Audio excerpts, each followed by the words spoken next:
Indian Air Force and Indian Army are locked in a border standoff with the Chinese PLA.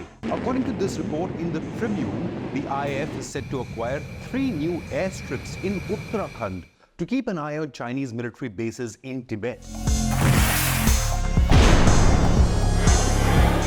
Another IAF airbase is planned in Himachal's iconic Spiti Valley, close to the Tibet border. New Air Chief Amarpreet Singh disclosed, quote, "We are matching up. We are beefing up capacities of airfields and also plan to utilize civilian infrastructure and landing grounds in the central sector." Now, the central sector of the LAC is the India-Tibet border along Uttarakhand and Himachal. So will these new air bases give the Indian Air Force an edge over Chinese jets, including the J-20s stationed in Tibet? In another shock, Himachal Pradesh Revenue Minister Jagat Singh Negi warned that Chinese drones have been spotted near the India-China border in Kinnaur district, which the PLA is likely using for espionage and surveillance purposes. He stated, quote, "Road construction to lay roads up to the line of actual control is in progress in both Shipkila and Rishi Dogri, and the possibility of surveillance and espionage by these drones cannot be ruled out," unquote. Given the constant Chinese border provocations, the IAF has a pressing need to upgrade its own strategic bases. Defense sources have been quoted in the media saying talks with the Uttarakhand state government to take over the airstrips have already reached an advanced stage. The 3 airstrips in question are based in Pithoragarh, Gauchar and Dharasu districts. Over in Himachal, the MOD is carrying out a feasibility study for a new airstrip in Rangrik, Spiti Valley. This could be especially beneficial as the valley gets snowed in and cut off during winter months. While the India-China border tensions have often reached boiling point in Ladakh up north and Arunachal in the east, the central sector or the border alongside Uttarakhand and Himachal is strategically equally important.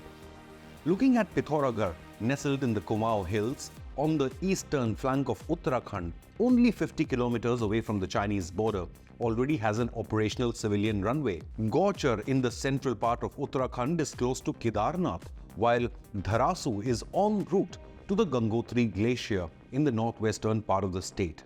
To help armed forces transport both men and material to the border areas in case of hostilities, the operational readiness of these 3 airstrips is crucial for the Indian Air Force. In fact, military special operations planes such as the C-130J have landed at these locations in the past. Coming to Himachal Pradesh, sources reveal that 3 fully paved operational civilian runways in Himachal Pradesh, Jubbarhati in Shimla, Kangra and then Buntar in Kullu have also been kept as an option to use during border emergencies, as all 3 are capable of C-130J operations.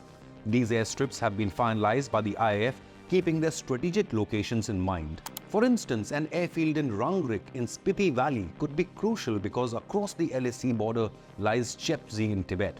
Chinese troops come for patrolling close to this region in Chumar and Demchok in India. Remember, Demchok still remains as one of the 2 final friction points between India and China, along with Depsang Plains up north near the Karakoram Pass and Siachen Glacier. In another bid to boost national security, during the Army Commanders Conference in Gangtok, Sikkim on the 11th of October, Army Chief General Upendra Dwivedi launched Agniastra, a portable multi-target detonation device seen as a major advancement in both conventional and counter-terrorism operations.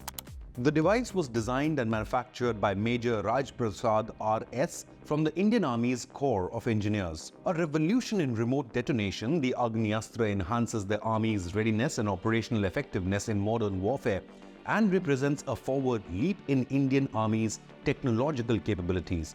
The device deployed manually or through unmanned aerial vehicles and is known to enhance the Army's ability to conduct remote detonations across multiple targets. Microprocessor-based electronic device has a long operating range from 400 meters to 2.5 kilometers, offering a greater flexibility and safety for military personnel in high-risk operations.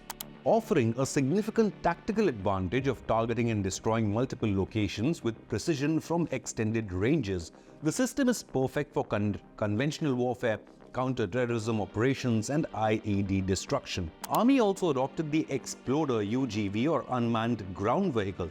It is designed to perform in complex mission environments, especially areas where the PLA often encroaches. The device is capable of infiltrating rooms, destroying bunkers or remote hideouts, along with destroying cache of weapons. The Army Chiefs of Staff meeting being held outside Delhi in Sikkim also highlights the strategic importance of this area.